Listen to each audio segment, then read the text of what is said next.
దేవుని వాక్యాన్ని మనము చదువుకుందాం. మన ప్రభువును మనం ఆరాధించుట కొరకై ప్రభు యొక్క వాక్యమును మనము ధ్యానం చేసుకుందాం.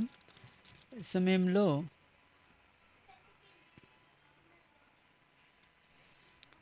81వ కీర్తన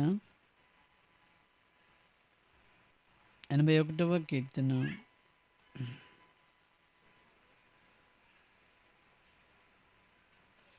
మొదటి నుండి 8 వచనముల వరకు దేవుని యొక్క వాక్యాన్ని మనం మార్చి చదువుకుందాం. కీర్తనలు 81వ అధ్యాయం. మనకు బలమై ఉన్న దేవునికి ఆనందగానం చేయుడి, యాకోబు దేవుని బట్టి ఉత్సాహధ్వని చేయుడి.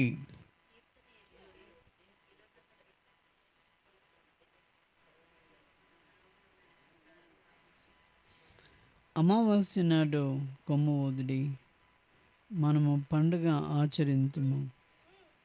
ఆచరించు దినమగు పున్నమి నాడు కొమ్ము ఊదుడి.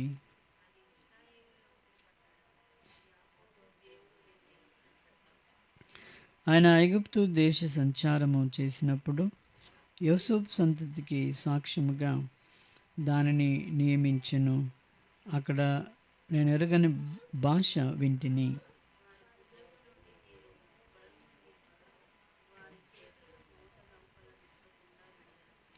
ఆపత్కాలమునందు నీవు మొరపెట్టగా నేను నిన్ను విడిపించితిని. ఉరుము దాగు చోటు నుండి నీకు ఉత్తరమిచ్చితిని. మొరిబా జలముల యొద్ద నిన్ను శోధించితిని.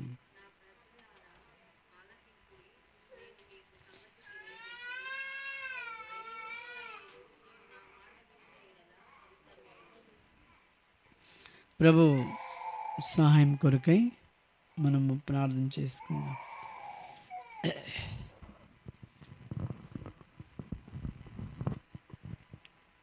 ప్రేమగల తండ్రి, పరిశుద్ధుడైన మా దేవ, నీకు వందనం చెల్లిస్తుంటున్నాం.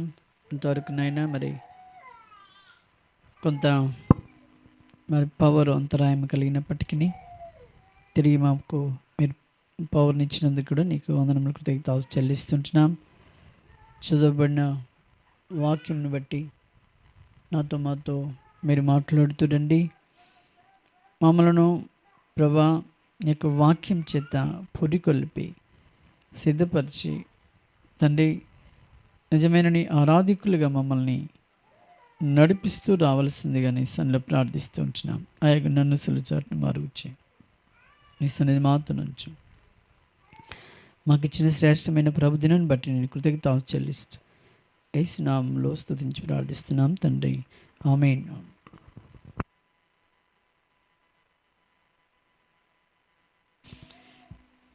దేవుని యొక్క వాక్యంలో మనం చూసినట్టయితే ప్రభు మనకు బలమై ఉన్న దేవునికి ఆనందగానము చేయుడని దేవుని యొక్క వాక్యంలో మనం చూస్తూ ఉంటున్నాం. దేవుడు మనకు బలమైనటువంటి వాడుగా మనకున్నాడు. ఆయన ఎంతో బలశౌర్యం కలిగినటువంటి దేవుడు. కానీ ఆయన మనల్ని ప్రేమించి తన యొక్క ఉచితమైనటువంటి ప్రేమ చేత మనల్ని రక్షించుకొని తిరిగి ఇప్పుడు మనకు బలమై ఉన్నటువంటి దేవుడుగా మనం చూస్తూ ఉంటున్నాం. తిమోతిలో రాసిన రెండవ పత్రికలో 2వ అధ్యాయము, తిమోతిలకు రాసిన 2వ పత్రిక 2వ అధ్యాయము మొదటి వచనంలో ఏముందంటే, నా కుమారుడా, క్రీస్తు యేసు నందున్న కృపచేత బలవంతుడవు కమ్ము. మనం ఈ లోకంలో ప్రభు బిడ్డలముగా బలమైనటువంటి వారముగా జీవించడము ఆయన యొక్క ఆశ. ఎందుకంటే ఈ లోకంలో మరి పాపం చేత బంధింపబడినటువంటి మనల్ని ఆయన విమోచించి రక్షించుకున్నాడు. కాబట్టి ఇప్పుడు మనము మరి ఆయన బిడ్డలంగా చేయబడిన తర్వాత ఆయన మనకు దేవుడై ఉన్నాడు. కాబట్టి ఆయనను మనము స్తుతిస్తూ ఘనపరుస్తూ ఆయన యందు మరి జీవిస్తూ ఉన్నటువంటి మనకు ఆయన బలమై ఉన్నటువంటి దేవుడు. అందుకనే మరి అపొస్తలుడైనటువంటి పౌలు కొరింథీయులకు రాసిన పత్రికలో ఆయన ఒక మాట అంటాడు. ఏంటంటే ఆయన ఎంతో బలహీనుడిగా ఈ లోకంలో ఉంటున్నప్పుడు ప్రభు బలమును, ప్రభు యొక్క స్వస్థతను, ప్రభు యొక్క సహాయాన్ని ఆయన అడిగినప్పుడు దేవుడు నిజంగా ఆయనకు ఒక గొప్ప ఆదరణ ఇచ్చినట్టుగా మనం చూస్తూ ఉంటాం. 1 కొరింథీయులకు రాసిన పత్రిక 15వ అధ్యాయము, 1 కొరింథీ 15 10వ వచనం ఏమంటున్నాడు?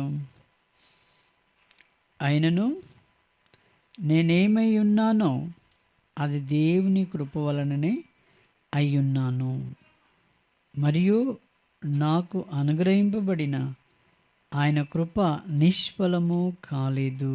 కానీ వారందరికంటే నేను ఎక్కువగా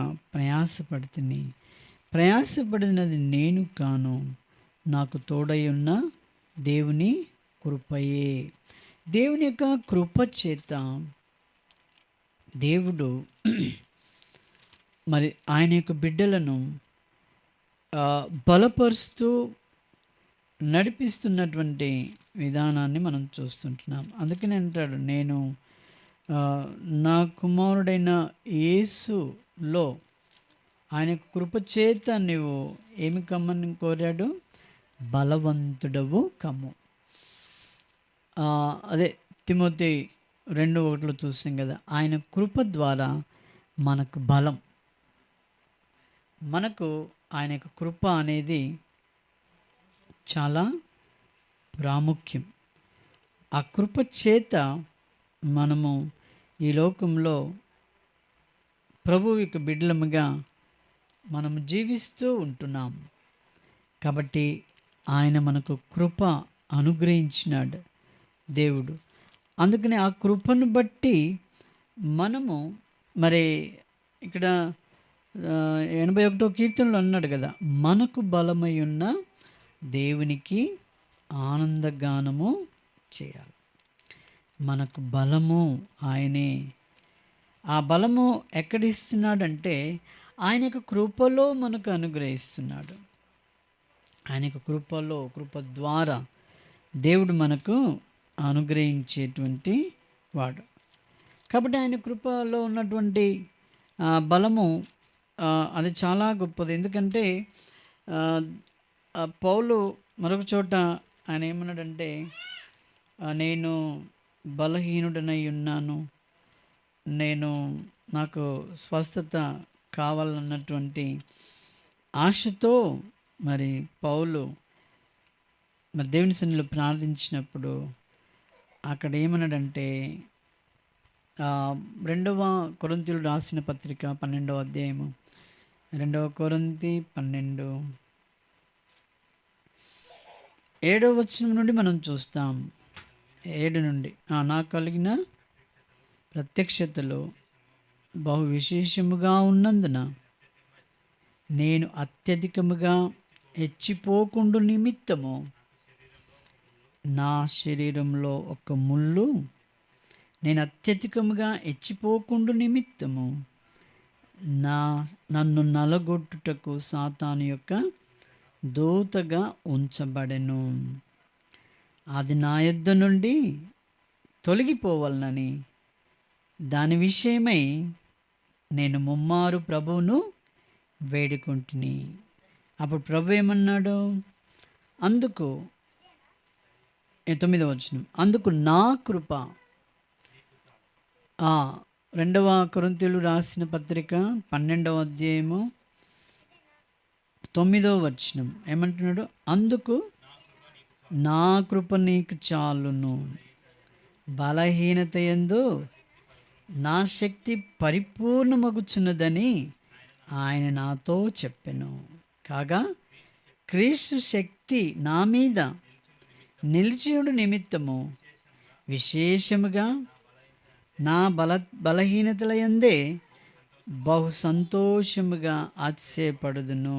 చూసారండి, దేవుడు దేంట్లో ఇచ్చినాడు? ఆయన యొక్క బలము ఆయన యొక్క కృపలో, ఆయన కృపలో.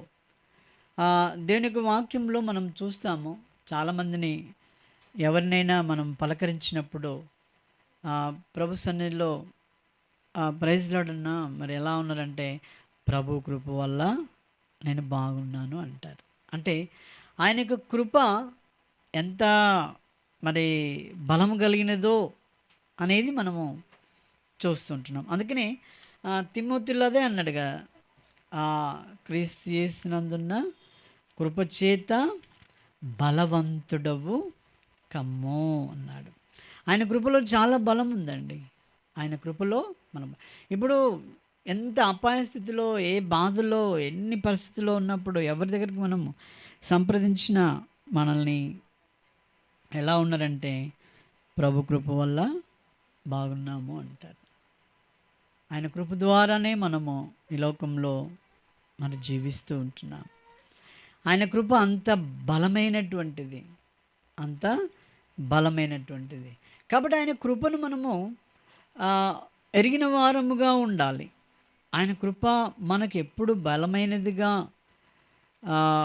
ఉంటుంది అని అంటే, అది మనకు బలమైనదిగా ఉండాలి.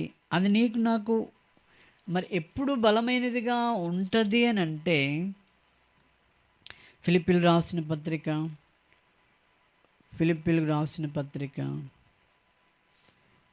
3వ అధ్యాయము. ఎప్పుడు ఆయన యొక్క కృప నీకు నాకు బలమైనదిగా ఉంటుంది అని మనము తెలుసుకుంటామంటే 7వ వచనం, 3:7 ఫిలిప్పీ 3:7 ఆయనను ఏవేవి నాకు లాభకరమై ఉండెనో వాటిని క్రీస్తు నిమిత్తము నష్టముగా ఎంచుకొంటిని. ఆయన యొక్క కృప బలం, ఆయన యొక్క కృపలో ఉన్న బలం నీకు రావాలంటే, ఆయన కృపలో ఉన్నటువంటి బలం నువ్వు పొందాలంటే మనం ఏం చేయాలండి? ఏవేవి నీకు లాభకరమైనటువంటిగా ఉన్నాయో అవన్నీ నువ్వు ఎలా ఉండాలట? క్రీస్తు నిమిత్తము. ఎవరి నిమిత్తము? క్రీస్తు కొరకే. క్రీస్తు నిమిత్తము మనము ఏం కావాలా? నష్టముగా ఎంచుకోవాలట. క్రీస్తు నిమిత్తం నష్టముగా. ఎన్నో లాభాలు ఉంటాయి ఈ లోక సంబంధంగా, లోకరీతిగా ఉన్నటువంటి లాభాలు, అవి ఇష్టపడకూడదు. వాటిని మనము నష్టముగా ఎంచుకోవాలి. అప్పుడు మరి ఆయన యొక్క కృప యొక్క విలువ నీకు నాకు మరి అర్థమవుతుంటుంది. తర్వాత ఇంకేమన్నాడంటే చూడండి, 10వ వచనం, 10-11 కలిసి ఉన్నాయి. అదే ఫిలిప్పీ 10-11. ఏ విధము చేతనైనను మృతులలో నుండి నాకు పునరుత్థానము కలగవలనని ఆయన మరణ విషయంలో సమానానుభవం గలవాడనై ఆయనను, ఆయన పునరుత్థాన బలమును ఎరుగు నిమిత్తమును ఆయన శ్రమలలో పాలువాడనగుట ఎట్టిదో ఎరుగు నిమిత్తమును సమస్తమును నష్టపరుచుకొని వాటిని పెంటతో సమానముగా ఎంచుకొనుచున్నాను. ఆయన యొక్క పునరుత్థాన బలము, ఆయన యొక్క శక్తిని, ఆయన యొక్క ప్రేమను మరి మనము ఎరిగి ఉండుట కొరకు ఇప్పుడు అన్ని విధాలుగా మనము మనము మరి ప్రభు నిమిత్తమై ప్రయాసపడే విధానంలో మనం లేకపోతే మనకు ప్రభు అర్థం కాడు. మనకు దేవుడు మనకు అర్థం కావాలంటే మనం ఏం చేయాలి? ఆయన కొరకు కొంత సమయం కేటాయించి చూడాలి. ఉదాహరణ చెప్పాలంటే ఇక్కడ మనందరికీ డ్రైవింగ్ వచ్చు కదా, కారు, వ్యాన్ కానీ ఏది కానీ. ఇప్పుడు డ్రైవింగ్ వచ్చినప్పుడు దాన్ని మనము చూస్తేనే వస్తుందా? మనము వాళ్ళు డ్రైవ్ చేసేటప్పుడు చూస్తేనే వస్తుందా? రాదు కదా. అప్పుడు ఏం చేయాలి? కొంత సమయం కేటాయించాలి. దానిని మనము దానిపైన ఉండి నడిపేయడం కొంత సమయం మనం ఎప్పుడైతే కేటాయిస్తామో అప్పుడు అది మనకు తెలుస్తుంది, అది మనకు అర్థమవుతుంది, అది మనకు రాగలుగుతుంది. అర్థమైంది? లోకంలో ఇవన్నీ ప్రతి విషయం కూడా ఎలాగ మనము పొందుతామో అలాగే క్రీస్తును ఎరుగు నిమిత్తం క్రీస్తును మనము సంపూర్ణంగా ఎరిగిన వారంగా ఉండాలి. ఆయన గురించి మనము సంపూర్ణంగా ఎరగాలంటే మరి ఫిలిప్పీ 3:7 మనం చూచిన రీతిగా నాకు ఆయనను ఏవి నాకు లాభకరములై ఉండెనో వాటిని క్రీస్తు నిమిత్తము ఏం చేయడము నష్టముగా ఎంచినప్పుడే నీకు ప్రభువు నీకు తెలుస్తాడు. ఆయనకు బలం నీకు అర్థమవుతుంది. ఆయన బలవంతుడై ఉన్నాడు అన్నటువంటి సంగతి నీకు నాకు తెలుస్తుంది.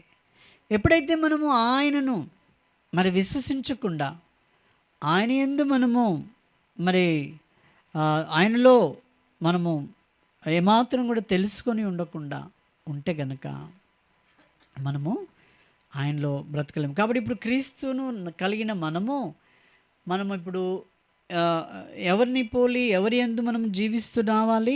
క్రీస్తు బిడ్డలముగా మనము జీవిస్తూ రావాలి. క్రీస్తులో మనము ఉండాలి, క్రీస్తును మనము కలిగి ఉండాలి. ఇప్పుడు నేను అన్నాను కదా డ్రైవింగ్ గురించి నేర్పించడానికి. ఇప్పుడు రవికి వచ్చు, అనిల్ కూడా డ్రైవింగ్ వచ్చు. ఎవరికైనా నేర్పాలన్నప్పుడు ఒకసారి చూపిస్తే వచ్చేస్తుందా వాళ్ళకు? ఒకసారి చూపిస్తే వచ్చేస్తుందా? రాదు. ఎంత టైం పెట్టాలి? ఎంతో కొంత టైం. కొంతమందికి ఒక రోజు పడుతుంది, కొంతమందికి నెల రోజులు, కొంతమంది రకరకాలుగా వచ్చేస్తుంది. అది ఎప్పటి వరకు అంటే వచ్చేంత వరకు కూడా మనము దాని యొక్క సంగతి తెలుసుకునేంత వరకు కూడా సమయం వెచ్చించి మనం నేర్చుకుంటాం. అప్పుడు మనకు నీవే స్వయంగా నడిపించగలుగుతావు. దాంట్లో ఒక పట్టుదల నీకు వచ్చేసిందని గుర్తుంటుంది. అలాగే క్రీస్తు నమ్మిన మనము, యేసుప్రభునందు విశ్వసించిన మనము, యేసుప్రభులో కూడా ఆయన యొక్క బలాన్ని సంపూర్ణంగా నేను ఎరిగి ఉండాలంటే కొంత క్రీస్తు నిమిత్తము ఏం చేసుకోవాలండి? నష్టముగా ఎంచుకోవాలి. కొన్ని నష్టాలు వస్తాయి, ఆ నష్టంలో మనం భరించాలి. ఇప్పుడు ఉదాహరణ చెప్పాలంటే కొంతమందికి యేసుప్రభువు నమ్మిన బిడ్డలకైనా కూడా ఒకవేళ ఇప్పుడిప్పుడే నమ్ముకున్న వారికైతే వాళ్ళకి ఎలా ఉంటుందంటే క్రికెట్ అంటే చాలా పిచ్చి ఉందనుకోండి. క్రికెట్ అంటే చాలా మరి ఇష్టం ఉందనుకో, లేకపోతే ఇంకేదైనా ఒకటి నీకు ఇష్టమైందే ఉందనుకో, ఆ సమయంలో దేవుని వాక్యం, ఆ సమయంలో మరి ప్రభు దినం అవి వచ్చినప్పుడు మనం ఏం చేయాలి? దేన్ని నష్టపరుచుకోవాలి? ఆ దేవుని యొక్క వాక్యము అదే సమయము, క్రికెట్ అదే సమయము, లేకపోతే మనకున్న అలవాట్లు సీరియల్స్ కావచ్చు, లేకపోతే రకరకాలుగా ఏమైనా ఉండొచ్చు, అది ఇది ఒకే సమయం ఉన్నప్పుడు మనము క్రీస్తును ఎరుగు నిమిత్తము ప్రయాసపడాలి అని అంటే, క్రీస్తును సంపూర్ణంగా మనము ఎరిగి ఉండాలంటే దాని కొరకు మనము ఏం చేయాలి? దేన్ని నష్టంగా ఎంచుకోవాలి? అర్థం కాలేదు కదా మీకు? దేవుని సన్నిధి ప్రభు దినము సాయంకాలమే కావచ్చు, కూడికిలే ఉంటుందొచ్చు. ప్రభు ఆయన కృపలో మనం బలం పొందడానికి నీకున్న అలవాటు, ఆశ, లోకరీతిగా అదే సమయం అవి ఉంటాయి. క్రికెటే కావచ్చు, ఇంకేదైనా కావచ్చు ఈ లోకరీతిగా. ఇప్పుడు మనము క్రీస్తు నిమిత్తము ఒకవేళ మనము వెళ్ళాలంటే, క్రీస్తును మనము కలిగి ఉండాలంటే, ఎక్కువగా ఆయనలో ఉండాలంటే మనం దేని నష్టంగా ఎంచుకోవాలి? మనకిష్టమైన క్రికెట్ వస్తుందని చెప్పాను కదండి. క్రికెట్ వస్తుంది, అప్పుడే దేవుని వాక్యము. ఇప్పుడు నువ్వు దేన్ని ప్రేమిస్తావు ఎక్కువగా? మరి మీకు అర్థమయ్యేటట్టే చెప్పాను కదా. క్రికెట్ను ప్రేమిస్తావా, దేవుని వాక్యాన్ని ప్రేమిస్తావా? సమయము ఎవరికి ఇస్తావు నువ్వు? దేవునికి ఇవ్వాలి, అది అన్నట్టు. కాబట్టి దేవుని యొక్క సన్నిధిలో మనము విశ్వాసం, ఆయన లాభం, ఆయనను సంపాదించుకోవాలి. ఈ లోకంలో మనం ఏం చేయాలండి? ఈ లోకంలో దేన్ని సంపాదించుకున్నా పర్వాలేదు, కానీ క్రీస్తును మనం సంపాదించుకోవాలి. క్రీస్తును ఆరాధించి బిడ్డలుగా మనము చేయబడాలి. మనము క్రీస్తునందు మనం ఏమై ఉండాలంట? బలవంతులం ఉండాలి. 81వ కీర్తనలో అన్నాడు కదా, మనకు బలమై ఉన్న దేవునికి ఆనందగానం చేయాలి. అర్థమైందా అండి? మనకు బలం, యేసుక్రీస్తు ప్రభువారు దేవుడు మనకేమై ఉన్నాడండి? బలం. ఆయన మనకు బలం అండి. ఆయన ఎంతో బలవంతుడైనటువంటి దేవుడు. నువ్వు అనుకుంటావు, మనం ఈ లోకంలో నాకు బలం కొరకు, లేకపోతే నేను జీవించడానికి కొరకు ఏదైనా తింటూనే నేను బ్రతుకుతున్నానని అంటామా? కదా. అవేవి నిన్ను బ్రతికించవు, నీకేం బలం ఇవ్వవు. కానీ ఎవరు బలం ఇస్తారు? దేవుడే. అపోస్తుల కార్యంలో ఆ మాట కూడా చూద్దాం, చూడండి. అపోస్తుల కార్యంలో 17వ అధ్యాయము. అపోస్తుల కార్యంలో 17వ అధ్యాయం చూడండి. మనకు ఇది బాగా గ్రహించాలి. 17వ అధ్యాయము. మనకు దేవుడు ఆయన ఎలాంటి బలవంతుడు, ఎలాగో బలపరుస్తున్నాడు మనకు అనేది మనము ఎరిగిన వారంగా ఉండాలి. అక్కడ చూడండి ఏమన్నాడు? 17వ అధ్యాయము 25లో ఏమన్నా చూడండి. ఆయన అందరికీ జీవమును ఊపిరిని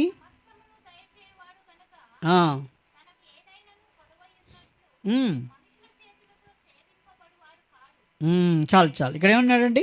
ఇప్పుడు అర్థమవుతుంది. ఇది బాగా వినండి. ఆయన అందరికీ, అందరంటే ఎవరండి? ఎవరు అందరంటే? మనమే మనందరికీ. ఇందులో అందరికీ అన్నాడా? చదవచ్చిన వాళ్ళకు, చదువురాని వాళ్ళకు అన్నాడా? అందరికీ సమానం. దేవుని యొక్క ప్రేమ ఎలా ఉంటుందంటే అందరికీ సమానం ఉంటుందండి. ఆయన అందరికీ ఏమి ఇస్తున్నాడట? జీవాన్ని ఇస్తున్నాడు. మనందరికీ ఏమి ఇచ్చాడండి? ఆయన జీవము. ఆ జీవం ఇచ్చాడు కాబట్టి ఇక్కడికి నువ్వు రాగలిగావు. జీవం లేకపోతే మనము రాగలుగుతామా? రాలేం. ఒక మనిషి ఉండి అకస్మాత్తుగా హార్ట్ అటాక్తో చనిపోయాడు అనుకోండి, అప్పుడేమో ఆయన ఒకడే నడిచేవాడు, టకటక నడిచేవాడు, ఒకడే తినేవాడు, అంత చేసేవాడు, బండి కూడా నడిపేవాడు. కానీ ఇప్పుడు అకస్మాత్తుగా చనిపోయింది అనుకో, ఇప్పుడు ఆయన ఎంతమంది మోయాలి కదా? అంతమంది మోసుకుపోయి చివరికి అందులో పెట్టాలి. అంటే ఆయనలో ఏమి పోయింది? ఆయనలో నుండి జీవం పోయింది. ఇంకోటి బాగా గుర్తుపెట్టుకోండి, ఈ జీవాన్ని ఎవరిచ్చినారు మనిషికి? ఈ జీవం ఎవరిచ్చారండి? దేవుడే ఇచ్చాడు. మళ్ళీ ఈ జీవం ఎక్కడికి పోయింది? దేవుని దగ్గరికే పోయింది. నువ్వెంత డబ్బు గల్లోనివైనా లేకపోయినా, ఎంత విద్యావంతుడివైనా, ఏమీ లేకపోయినా కూడా ఈ జీవము నీలో దేవుడిచ్చాడు. ఆ జీవము తిరిగి మనము, చావు చదువుకున్న వాళ్ళకే ఉందా, చదువు లేని వాళ్ళకు ఉందా? అందరికీ ఉంది కదా, సమానంగా. చిన్నలు పెద్దలు, తక్కువ ఎక్కువ అని భేద రంగులు ఏం భేదం లేదు. ఈ చావు అనేది ఎవరికి వస్తుంది? అందరికీ సమానంగా ఉంటుంది. దేవుడు అందరికీ జీవాన్ని ఇచ్చాడు కదా. అయితే ఇప్పుడు బాగా గుర్తుపెట్టుకోండి, ఈ జీవము దేవుడు మనకు అనుగ్రహించినాడు. ఈ జీవము మనలో మరి ఊపిరిని కూడా ఇచ్చాడండి. ఊపిరి ఊపిరి అంటే ఏంటి తెలుసు కదా మీకు? ఊపిరి అంటే ఏంటి? ఊపిరి గాలి, అంతే కదా. ఇప్పుడు మనిషి హాస్పిటల్ ఉన్నప్పుడు అంటూ ఉంటారు ఒక మాట, ఏమని అంటారండి? ఊపిరి పోయిందా అంటారు. అంటే ప్రాణం, గాలిలాగా ఊపిరి సమస్తమును దయచేయువాడు ఎవరు? ఆ దేవుడే. బాగా గుర్తుపెట్టుకోండి. నువ్వు బ్రతుకుతున్నావు, నువ్వు తింటున్నావు, నువ్వు తిరుగుతున్నావంటే ఆయనే నీకు జీవాన్ని ఇచ్చినాడు. ఆయనే నీకు ఊపిరిని ఇచ్చినాడండి. మీ అమ్మ నాన్నలు ఇవ్వలే, మీ డబ్బు ఇవ్వలే, మీ ఆస్తుపాస్తులు ఇవ్వలే. దేవుడే నీకు నాకు ఊపిరినిచ్చినాడు. కాబట్టి ఇప్పుడు ఆయన నిమిత్తమై నువ్వు బలవంతుడుగా ఉండాలని ఆయన యొక్క ఆశ. ఆయన సమస్తమును ఇచ్చినాడు. ఆ తర్వాత చివరిలో ఏమన్నాడండి? ఆయన మనలో ఎవరికి దూరముగా ఉండువాడు కాడు. ఆయన మనలో ఎవరికైనా దూరం ఉంటాడా చెప్పండి? యేసుప్రభు నమ్మిన బిడ్డలకు ప్రతి ఒక్కరికి దగ్గరగానే ఉంటాడు. యేసుప్రభు నమ్మకపోతే దూరం ఉంటాడు. అర్థమైందండి? యేసుప్రభు నమ్మకపోతే ఏమో ఎక్కడ ఉంటాడు? దేవుడు వాళ్ళకు దూరంగా ఉంటాడు. నమ్మితే కనుక చాలా దగ్గరగా ఉండేటువంటి వాడు. తర్వాత 28 అంటాడు, మనం ఆయన యందు బ్రతుకుచున్నాము, చలించుచున్నాము. మనం ఆయన యందే మనం ఎలా ఉన్నామంటే బ్రతుకుతున్నామట. తర్వాత ఏమైనాము? చలించుచున్నాము. చలించడం అంటే తెలుసు కదా, కదలికలు ఎవరి ద్వారా? దేవుని యందే. తన బిడ్డలకు ఇవన్నీ ఇచ్చాడండి. ఆయన బిడ్డలను బ్రతికింపు చేస్తూ ఉన్నాడు. ఆయన బిడ్డలను ఏమాత్రం కూడా దూరంగా ఉండేవాడు కాదు ఆయన. తర్వాత ఉనికి, ఊపిరి ఇవన్నీ మనము కలిగి ఉన్నామంటే అది దేవుడు మనకు అనుగ్రహించినాడు. అందుకనే అపొస్తలుడైన పౌలు అంటాడు కదా, ఇప్పుడు నేను ఏమై ఉన్నానో ఆయన కృప వల్లనే అయి ఉన్నాను అంటాడు. మళ్ళీ మనకు బలం కావాలంటే మనకు దేవుని యొక్క బలం కావాలంటే ఏం చేయాలండి? ఇప్పుడు బోన్స్కు బలం కావాలంటే కాళ్ళు తాగమన్నారు కదా. బోన్స్కు బలం కావాలంటే ఏమేమో చేయాలంటారు. కానీ క్రీస్తులో బలం కావాలి మనకు. క్రీస్తులో బలముగా ఉంటే మనము ఎలా వస్తుందట మనకు ఆ బలము? క్రీస్తులో బలం ఎలా వస్తుందండి? ఆయన ఇచ్చాడు. తిమోతిలో రాసిన పత్రిక 2వ అధ్యాయము 1వ వచనంలో ఉంది, నా కుమారుడా క్రీస్తు యేసునందున్న కృపచేత బలవంతుడవు కమ్ము. అర్థమైందా అండి? ఇప్పుడు బండిలో పెట్రోల్ అయిపోయింది, డీజిల్ అయిపోయింది. ఇంట్లో ఉంటూ వస్తుందా? ఎక్కడికి వెళ్తే మనకి మళ్ళీ తిరిగి అందులో పడుతుంది? పెట్రోల్ పంపుకి వెళ్ళాలి కదా. పెట్రోల్ పంపుకి వెళ్తే పెట్రోల్ నింపుతారు. ఇప్పుడు ఆత్మీయంగా మనలో ఆ జీవం కావాలి, మనం జీవించే వారంగా ఉండాలి అని అంటే మనం ఎవరి దగ్గరికి వెళ్ళాలని చెప్తున్నాడు ఇక్కడ? క్రీస్తు యేసునందున్న కృపచేత నేను ఏమై ఉండాలట? బలవంతులం కావాలి. నీకు బలం తగ్గుతున్నట్టుగా, విశ్వాసంలో తగ్గుతున్నట్టుగా, లేకపోతే ఆయన వెంబడించడంలో తగ్గుతున్నట్టుగా నీవు ఉంటున్నావంటే వెంటనే ఎవరి దగ్గరికి వెళ్ళాలి? మనము క్రీస్తు దగ్గరికి వెళ్ళాలి. ప్రభువా, నీ కృపచేత నన్ను బలపరచు, నీ కృపను నాకు అధికంగా ఇవ్వు, తద్వారా నేను ఈ లోకంలో జీవించగలుగుతా అనే ఆశ దేవుడు మనకు అనుగ్రహిస్తాడు. అప్పుడు అందుకనే ఈ మాట మనము అనగలుగుతాం ఏంటంటే, మనకు బలమై ఉన్న దేవునికి ఆనందగానము చేస్తాం. మనకు బలమై ఉన్నటువంటి వాడు ఆయన, మనకు జీవమై ఉన్నటువంటి వాడు ఆయన. మనము ఆయనను ఆరాధించిన కొరకై మన కొరకు ఆయన సమస్తమును త్యాగం చేసినటువంటి వాడు, తన ప్రాణత్యాగాన్ని చేసి ఉన్నటువంటి దేవుడు. 53వ కీర్తనలో దేవుడు తన కుమారుణ్ణి బలి అర్పణగా ఇచ్చుట కొరకై ఆయనను ఏం చేశాడండి? ఇష్టపూర్వకంగా బలిగా ఇచ్చాడు. 53:10 వచనం.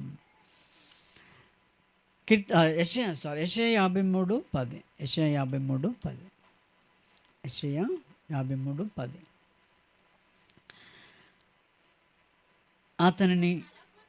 అతనిని నలగొట్టుటకు యెహోవాకు ఇష్టమాయెను, ఆయన అతనికి వ్యాధి కలుగజేశాడు. చూసారా, ఆయన నలగొట్టుట కొరకు దేవునికి, యేసుక్రీస్తును నలగొట్టుట కొరకై దేవునికి ఇష్టమై ఉన్నది అన్నట్టు. ఎందుకొరకు? నిన్ను బ్రతికించడానికి కొరకు, నీకు ఆరోగ్యం ఇవ్వడానికి కొరకు ఆయన తన కుమారుని లోకంలో ఆయన బలి అర్పణగా ఇచ్చినాడు. మనందరి కొరకు ఆయన బలి అయిపోయాడు. నిన్ను నన్ను ప్రేమించినటువంటి దేవుడు. దేవుని యొక్క ప్రేమలో వ్యత్యాసం ఉందా? చదువు అని ఉన్నవాడని, డబ్బు ఉన్నవాడని లేను అట్లా వ్యత్యాసం ఉందా? రంగు రుచులను బట్టి వ్యత్యాసం ఉంటుందా? దేవుడు అందరికీ ప్రేమమయుడు. ఆయన అందరినీ ప్రేమించేవాడు, అందరినీ ప్రేమించేవాడు, ఆయన అందరినీ చూచేటువంటి వాడు. కాబట్టి మనము ఈరోజు వరకు ఆయన ఆరాధించడం కొరకే చేరిన మనం యథార్థంగా దేవుని యందు మనం ఏం చెప్పాలంటే, నాకు ఈరోజు వరకు బలమై ఉన్నటువంటి దేవునికి నేను ఎంతో సంతోషంతో ఏం చేస్తాను? నేను దేవునికి ఆనందగానము చేస్తాను. మనం ప్రభువులో ఎప్పుడు ఆనందిస్తూ ఉండాలండి. ప్రభువులో ఎప్పుడు మనము ప్రభునందే ఆనందం కలిగి ఉండాలి. ఎందుకంటే ఒకసారి ఉండి పోయేటువంటి ఆనందాన్ని ఇవ్వలేదు దేవుడు. అర్థమైందా అండి? దేవుడు మనకు ఒకసారి ఉండిపోయే ఆనందం ఇచ్చాడా? ఇవ్వలే. అది ఫిలిప్పీలు రాసిన పత్రికలోనే ఉంది. ఫిలిప్పీలు రాసిన పత్రిక 4వ అధ్యాయము 4వ వచనం ఏముంది? 4:4 ఎల్లప్పుడూ ప్రభునందు ఆనందించుడి, మరలా చెప్పుదును ఆనందించును. చాలు. ఎప్పుడు ఆనందించాలంటే ప్రభువును అన్ని టైంలో. క్రీస్తు బిడ్డలుగా మళ్ళీ మనం ఎక్కువగా ఎప్పుడు ఆనందించాలో తెలుసా? శరీర సంబంధులు, అన్యులు, దేవుని ఎరగని వారు మనం తిడుతూ ఉంటారు చూడండి, మన మీద నిందలేస్తూ ఉంటారు చూడు, మన మీద అబద్ధంగా మాట్లాడతారు చూడండి, అప్పుడు ఆనందించాలట. మనం ఏం చేయాలండి? ఎప్పుడు ఆనందించాలి? ఆ సమయంలో ఆనందించాలి మనము. అందుకని మత్తయి సువార్తలో ఒక మాట అంటాడు చూడండి. మత్తయి సువార్త 5వ అధ్యాయము. మత్తయి సువార్త 5వ అధ్యాయము. ఇది దేవుని బిడ్డల కొరకు రాసినటువంటి మాట. ఇవి 5వ అధ్యాయము 11వ వచనం చూడండి.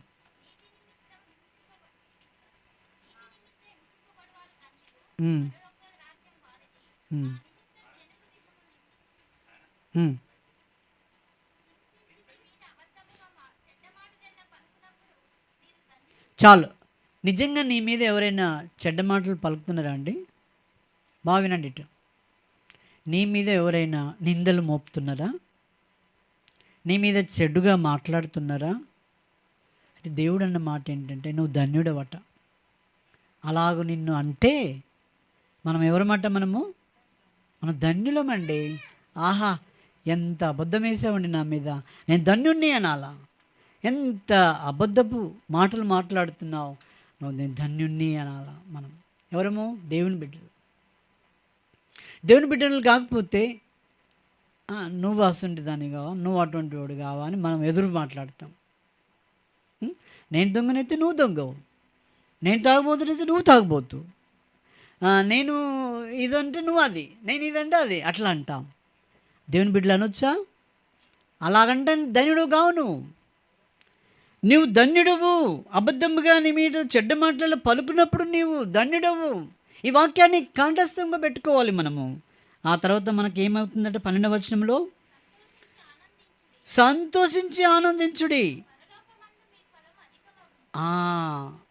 కొమ్మట్లను చిన్నప్పుడు మేము అడిగితే, ఎందుకండి ఇంత కొమ్మట్లు ఇంత ధనం ఆస్తి గలవారుగా అవుతారంటే, వారు పైసా కూడబెడతారట అని విన్నాను నేను.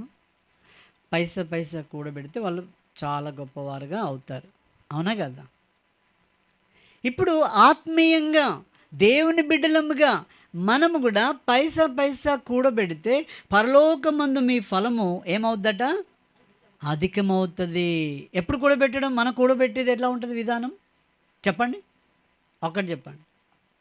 మనం ఎలా కూడబెడతాం? వాళ్ళు పైసా కూడబెడతారు కదా.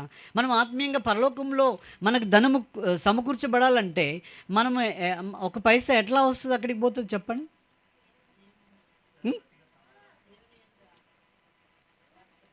కాదండి, ఇప్పుడు నిన్ను వచ్చి ఒరే దరిద్రుడా అని నేను తిట్టిండు అనుకో, నేను ధన్యుణ్ణి అన్నప్పుడు పోతుంది అది. ఒరే దుర్మార్గుడా అని నేను అన్నారు అనుకో, ఒక వేషధారి వచ్చి మనల్ని తిడుతుంది అనుకో, అప్పుడు మనకేమొస్తుందండి? నాకు ఒక పైసా జమ అవుతుంది అక్కడ, నేను ధనం సమకూర్చుకుంటున్నా అక్కడ. నువ్వు భరిస్తే అవుతుంది అది. నువ్వు భరించుకుంటా ఎదురు జవాబు ఇస్తావు అనుకో, నీకు జీరో ఉంటుంది అక్కడ. ఇక్కడ వేషం ఉంటుంది, సంకలో బైబిల్ భాగ్యం బ్యాగ్ ఉంటుంది, పాటలు ఉంటాయి, అన్నీ ఉంటాయి, కానీ నీకు అక్కడ ఏముంటుందండి? జీరో. ఆ జీరో నుండి నువ్వు తప్పించబడాలంటే నీ మీద అబద్ధముగా చెడ్డ మాటలు పలికినప్పుడు అప్పుడు మనం ఏమై ఉండాలంటండి? ఆనందించాలి, సంతోషించాలి. ఇది ఇలాగ మనము ఉండాలి అని అంటే నిజమైనటువంటి ఆరాధికులుగా మనం ఉండాలి. ఆ తర్వాత ఇది ఉండడానికి కొరకై మనకు బలము కావాలి. బలం ఉంటేనే ఉంటామండి, అట్లా బలం కావాలి. ఇప్పుడు ఎవరి ద్వారా మీరు బలం పొందండి అని దేవుడు చెప్పాడు చెప్పండి? తిమోతి 2 మొదటి వచనం ఏమన్నాడు అక్కడ? నా కుమారుడా, క్రీస్తు యేసునందు కృపచేత మనం బలం పొందాలండి. మనం బలం పొందాలి. నువ్వు ఒక్క మాట భరిస్తలేవనుకో, నీలో బలం లేదు, వేషం ఉంది అంతే. నువ్వు ఊరికినే పెదవులతో ఆరాధించేవాడుగా ఉంటున్నావు. నీలో బలంగా ఉండాలి. నువ్వు నిజంగా ఆరాధికుడు అయితే నీకు అపనిందలు, అవమానాలు, నిన్ను ఎంత చేసినా కూడా నువ్వు చేయలేదని అనేవాళ్ళు ఉంటారు. వాళ్ళన్నప్పుడు నువ్వు భరిస్తే అప్పుడు నువ్వు నిజమైనటువంటి ఆరాధికుడవు. నీవు క్రీస్తు నిమిత్తమై ఇదంతా కూడా నువ్వేం చేయాలట? భరించాలంటే ఇప్పుడు మనము అన్ని విషయాల్లో కూడా ఇప్పుడు ఉదాహరణ చెప్పాలంటే అదే ఇంతకుముందు చెప్పాను కదా, వ్యాన్, కారు కానీ వారు హైదరాబాద్కి వెళ్ళాలంటే వారు ధైర్యంగా రోడ్డు మీదకి ఏమి చూసి ధైర్యంగా వెళ్తారు? వాళ్ళు అందులో పెట్రోల్ ఉన్నదా లేదా చూసుకుంటారు. అది ఉంటేనే బయలుదేరుతారు. అది లేదంటే బయలుదేరుతారా? లేదు. కాబట్టి మనము రోజు మనము క్రీస్తు యేసునందున్న ఆ కృపచేత మనం ఏం కావాలి? బలవంతులమై ఉండాలి. ఒకవేళ బలం తక్కువ ఉందా? మోకరించు. ప్రభా, నేను భరించలేకపోతున్నాను, నన్ను అవమానపరుస్తూ ఉన్నారు, నన్ను నిందిస్తూ ఉన్నారు, లోకులు కాకులైపోయారు, ప్రభా నేను భరించటకు నాకు శక్తినివ్వు అని ప్రభు దగ్గరికి వెళ్తే ఆయన ఏమిస్తాడండి? నీకు బలం ఇస్తాడు. అందుకనే ఆయనకు బలమై ఉన్నటువంటి ఆ దేవుణ్ణి మనము ఆనందగానము చేసేటువంటి వారంగా మనల్ని చేశాడు. కాబట్టి అట్టి వాక్య తలంపులు మనము కలిగి ఉండి మన ప్రభువును మనము ఆరాధించాలండి. చూడండి, ఆయన ఇంకొక మాట ఏమన్నాడంటే,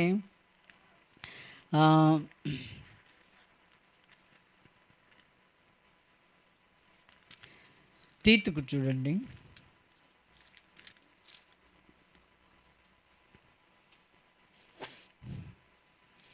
తీతు 2వ అధ్యాయము, తీతుకు 2వ అధ్యాయము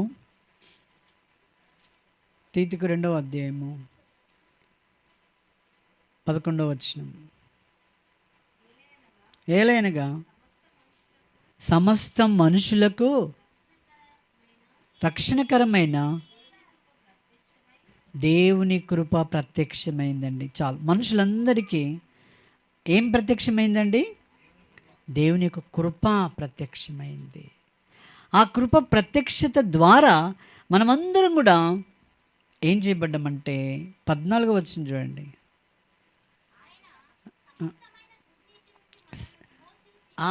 ఈ యొక్క కృప ప్రత్యక్షమై మనకేం చేసిందండి?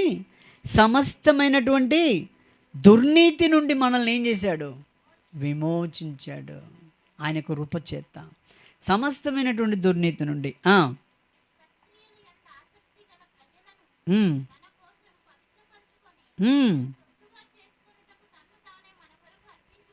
మనం ఎలాంటి వారమండి?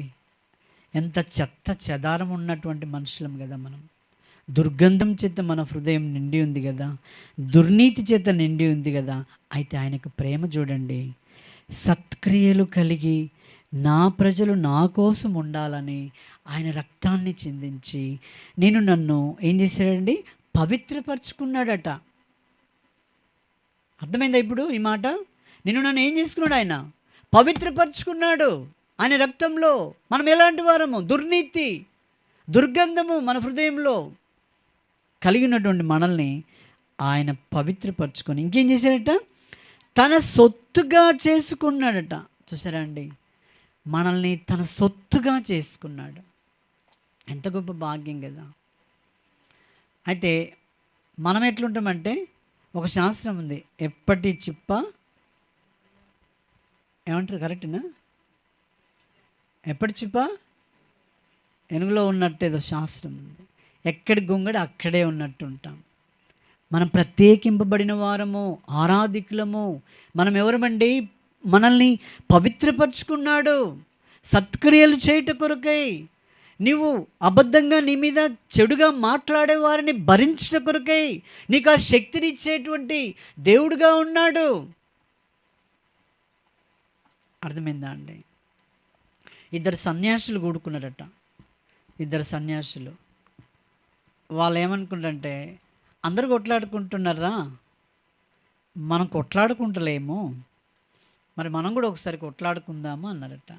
ఎందుకు అదంతా వేస్ట్, అలాంటివి ఏం చేయకూడదు కాదు ఇంకొక ఆయన అన్నాడట. అంటే లేదు ఒకసారి చూద్దామని చెప్పేసి అనుకుని వాళ్ళు ఒక వస్తువును ఒక దగ్గర పెట్టి ఇది నాది, ఇది నాది, ఇది నాది, ఇది నాదని కొట్లాడుకోవాలనేది వాళ్ళు మొదలుపెట్టారు. అర్థమైందా అండి? అయితే అట్లా పెట్టగానే ముందు కొట్లాడుకుందామని ప్రారంభించిన వ్యక్తి ఏం చేసినట్టే, అరే ఈ వస్తువు నాదిరా అన్నాడు. ఇంకో ఆయనతో ఏమన్నాడు? అరే ఈ వస్తువు నాదిరా అన్నాడు. ఆయన తెలివి ఏం చేసిండు తెలుసా? తీసుకొని ఇదే నువ్వు అన్నాడు. అర్థమైందా అండి? ఇప్పుడు నీది కదా, తీసుకో. ఒకవేళ అక్కడ పంచాయతీ ఎట్లా వస్తుంది? ఎప్పుడు వస్తుంది? నాది అంటే వస్తుంది. అయితే ఈయన మంచి జ్ఞాని కాబట్టి ఇది నాదిరా అంటే తీసుకోరా నీకే అన్నాడు. ఇక ఎక్కడ పంచది? అలా చేశాడు ప్రభు మనల్ని.